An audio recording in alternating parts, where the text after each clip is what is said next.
नमस्ते छात्रों, मैं मेघना अहिरे गोखले एजुकेशन सोसाइटी के माधवराव लेले विद्यालय की सह शिक्षिका आपका ई लर्निंग वीडियो में स्वागत करती हूँ। मेरे पिछले वीडियो में आप सभी ने पहचान हमारी भाग 1 के बारे में जानकारी ली थी। आज हम कक्षा 5वीं का छठा पाठ पेटूराम के बारे में जानकारी लेने वाले हैं। यह एक बहुत ही मनोरंजन पर पाठ है। इस पाठ में एक व्यक्ति दिखाई दे रहा है जिसका नाम पेटूराम है।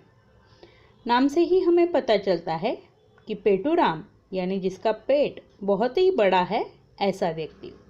और यह व्यक्ति किसी के घर गया है, जहाँ जाके उसने खाने के लिए क्या क्या मंगवाया, यह इस पाठ में दिया गया है। अगर आप पाठ को अच्छी तरीके से देखते हो तो इस पाठ में बहुत सारे विराम चिन्हों का इस्तेमाल किया गया है। विराम चिन्हों का इस्तेमाल करके यह पाठ तैयार किया गया है, जिससे हमें विराम चिन्हों की पहचान भी इस पाठ में से करनी है। पहले हम पाठ के बारे में जानकारी लेंगे। पाठ आपके सामने है, इसलिए इस पाठ का मतितार्थ मैं आपको बता रही हूँ। पेटूराम किसी के यहाँ मेहमान बन के गए, और जब कोई मेहमान बन के जाता है तब हम उसे भोजन के लिए बुला लेते हैं। उसी तरीके से यहाँ की औरत ने भी पेटूराम को भोजन करने के लिए बुलाया। भोजन करना यानी खाना खाना, खाने के लिए बुलाया। तभी पेटूराम ने कहा कि आज मेरा उपवास है। मगर जब भी उपवास होता है तो उपवास में हम थोड़े बहुत फल खा लेते हैं, और इसलिए उस औरत ने पेटूराम से कहा कि आप बिल्कुल भी संकोच मत कीजिए, यानी हिचक ना, मन में हिचक न लाना। मन में हिचक न लाते हुए कृपया आप मुझे बताइए कि आप उपवास में क्या खाते हो। तब पेटूराम ने बहुत सारे पदार्थों के नाम बताए, जिनमें क्या क्या है ये हम देखेंगे। पहले तो पेटूराम ने उन्हें पूछा, क्या यहाँ अंगूर मिलते हैं? तब उस औरत ने कहा, हाँ, बहुत मिलते हैं। पेटूराम ने कहा, केवल आधा किलो मंगवा ले। अब आप सभी को पता है कि आधा किलो अंगूर कितने सारे आते हैं। अंगूर के गुच्छे होते हैं, और इन गुच्छों में 3 या 4 गुच्छ आराम से बैठ जाते हैं आधा किलो में। तो कितनी चीज़ें हो रही हैं ये भी मैं आपको बताऊंगी। उससे आपको अनुमान हो जाएगा कि पेटूराम कितना खाने वाला है। 3 गुच्छा अंगूर के हम बड़े बड़े गुच्छे पकड़ लेंगे कि आधा किलो में वो आते हैं। उसी तरीके से पेटूराम ने आगे कहा, आधा दर्जन केले, 1 किलो सेब, दर्जन यानी 12 वस्तुएं। हर वस्तु अलग अलग नाप में तोली जाती है। 1 केला, 2 केले, ऐसे करके जब 12 केले हो जाते हैं तब उसे 1 दर्जन कहा जाता है। और आधा दर्जन यानी 6 केले। उसी तरीके से सेब नापने के लिए किलो का इस्तेमाल किया जाता है। 1 किलो सेब में 5 या 6 सेब आ जाते हैं। तो 1 किलो सेब, आधा दर्जन केले पेटूराम ने मंगवाए। फिर उस महिला ने पूछा, और कुछ चाहिए? तब पेटूराम ने कहा, हाँ, 1 पाव मेवा और 1.25 पाव मिठाई। अब मेवा जो होता है, इसमें क्या आता है? तो मेवा में सूखा मेवा जिसे हम कहते हैं, जिसमें बादाम, काजू, पिस्ते, अखरोट, इन जैसी वस्तुएं आ सकती हैं। उसी के साथ में उसने 1.25 पाव मिठाई, अगर हम पेड़े लेते हैं तो 8 या 10 पेड़े 1.25 पाव में आ जाते हैं। और इतना मंगवाने के बाद उस महिला ने पूछा, बस या और कुछ चाहिए? तब पेटूराम ने कहा, आधा लीटर दूध और रबड़ी, बस इतना ही मंगवा लो। क्यों इतना? और कुछ चाहिए हो तो आप आज्ञा करो। तब पेटूराम ने कहा, नहीं नहीं, आज मेरा उपवास है, व्रत के दिन मैं अधिक नहीं खाता। तो यह तो बहुत ही हंसने वाली बात हो गई कि व्रत होते हुए भी इतना अधिक खाया, फिर भी वो कहता है कि व्रत के दिन मैं अधिक नहीं खाता। वैसे देखा जाए तो जिस दिन हम व्रत करते हैं उस दिन हम खाली पेट रहते हैं, और खाली पेट रहने के पीछे कारण होता है कि हमारी जो शारीरिक चुस्ती और फुर्ती है वो बनी रहती है। खाली पेट रहने से शरीर की पचन क्रिया भी अच्छी तरीके से हो सकती है, और यही व्रत करने के पीछे उद्देश्य होता है। इस उद्देश्य को हम भगवान का नाम देके और उसकी आराधना करके भी हम मन शांति का यहाँ पे प्रयोग सकते हैं और इसीलिए उपवास किए जाते हैं। मगर पेटूराम अगर यह उपवास करता है और उपवास के दिन इतना अधिक खाता है तो वो आम दिनों में कितना अधिक खाता होगा, इसकी कल्पना भी हम यहाँ पे कर सकते हैं। यहाँ पे पेटूराम ने कौन कौन सी चीज़ें मंगवाई थी और वो किस नाप से तौली जाती है, इसके बारे में मैं फिर से आपको यहाँ पे दोहराने वाली हूँ। उसके तरफ आपको ध्यान देना है। जैसे कि अंगूर किलो में, उसने आधा किलो अंगूर मंगवाए। उसी तरीके से आधा दर्जन केले यानी 6 केले, 1 किलो सेब, पाव मेवा, सवा पाव मिठाई। अब सेब, मेवा, मिठाई यह सब चीज़ें किलो में नापी जाती हैं और किलो का ही पाव भाग जो होता है उसे 1 पाव कहा जाता है। इसी तरीके से दूध को हम लीटर में नापते हैं और यह वस्तुएं किस तरीके से नापी गई है यह भी इस पाठ में महत्वपूर्ण है। तो आप सबको ये पाठ समझ में आ गया होगा। डॉक्टर त्रिलोकीनाथ ब्रजवाला इन्होंने यह बहुत ही मनोरंजन पर पाठ यहाँ पे हमें दिया है। अब इस पाठ को अगर हम किताब में देखते हैं तो बहुत सारे विराम चिन्हों का इस्तेमाल किया जा रहा है। इन विराम चिन्हों के बारे में हम जानकारी लेंगे। यहाँ पे दिया गया है, पहला चिन्ह है पूर्ण विराम, जो आपको दिखाई दे रहा है। इस तरीके से पूर्ण विराम दिखाया जाता है। जब वाक्य पूरा होता है तब पूर्ण विराम का इस्तेमाल किया जाता है। इसके पश्चात है अल्प विराम।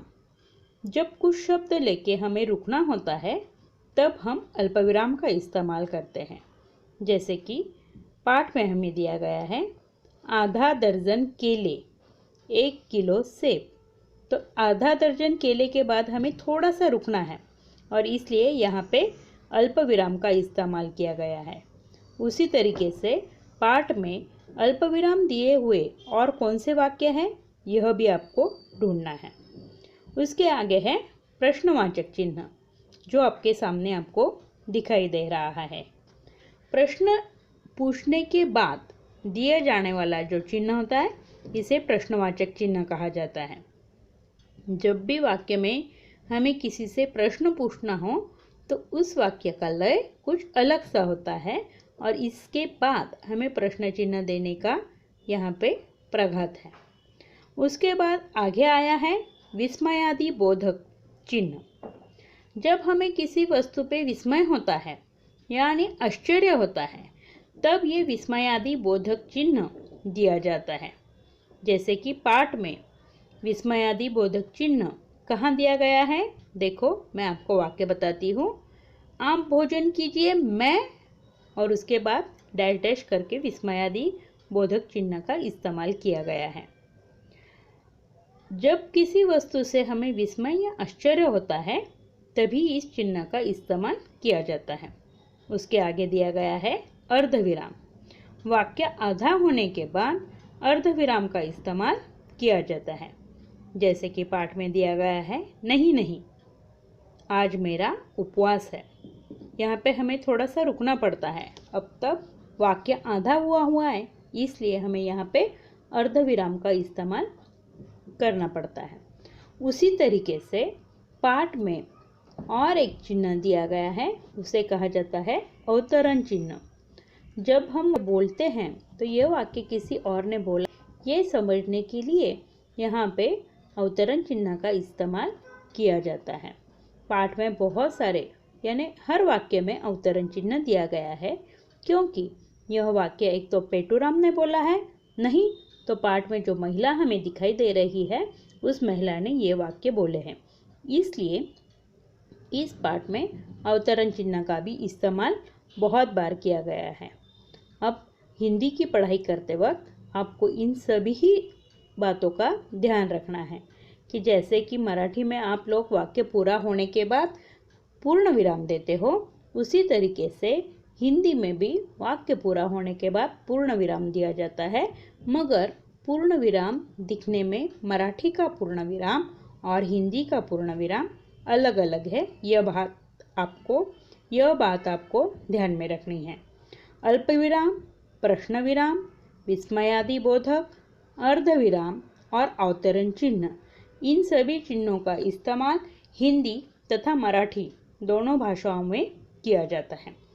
इसके बाद हम पाठ का स्वाध्याय देखेंगे। इसमें निम्नलिखित प्रश्नों के उत्तर एक एक वाक्य में लिखो। पेटूराम ने कितने अंगूर मंगवाए? प्रश्न दूसरा, पेटूराम ने दूध के साथ और क्या क्या मंगवाया? 3, पेटूराम ने कौन कौन से फल मंगवाए? 4, पेटूराम ने कितने केले मंगवाए? इसी तरीके से पाठ में के जो वस्तुएं नापी गई है उसके बारे में भी हम जानकारी लेंगे। नीचे दी गई वस्तुएं किस माप से तौली जाती है यह लिखो। अंगूर, दूध, मिठाई, केले, कपड़ा, पेट्रोल। यह वस्तुएं किस नाप से तौली जाती है इसे आपको ढूंढना है और उसके सामने लिखना है तथा विराम चिन्हों के लिए यह पाठ सुंदर हस्ताक्षर में आपको लिखना है। यह इस पाठ का स्वाध्याय है। इसके बाद आगे का पाठ जो है वह है बधाई कार्ड, मगर शासन के नियमानुसार यह पाठ कृति पाठ है जो आप बच्चों को यहाँ पढ़कर करना है। इसलिए इसके आगे मेरे अगले वीडियो में आप लोग बधाई कार्ड के बारे में जानकारी लेने वाले थे, मगर यह पाठ शासन के नियमानुसार इस साल कुछ अभ्यासक्रम कम किया गया है। उसमें 7वां पाठ बधाई कार्ड ये आपको आपके घर में उपक्रम के तौर पे मनाना है। तब आप किताब में पढ़ के उसी तरीके का बधाई कार्ड बना लोगे और इसलिए मेरे अगले वीडियो में आप कक्षा 5वीं का 8वां पाठ करो और जानो, इसके बारे में जानकारी लेने वाले हो। तब तक के लिए धन्यवाद, नमस्ते।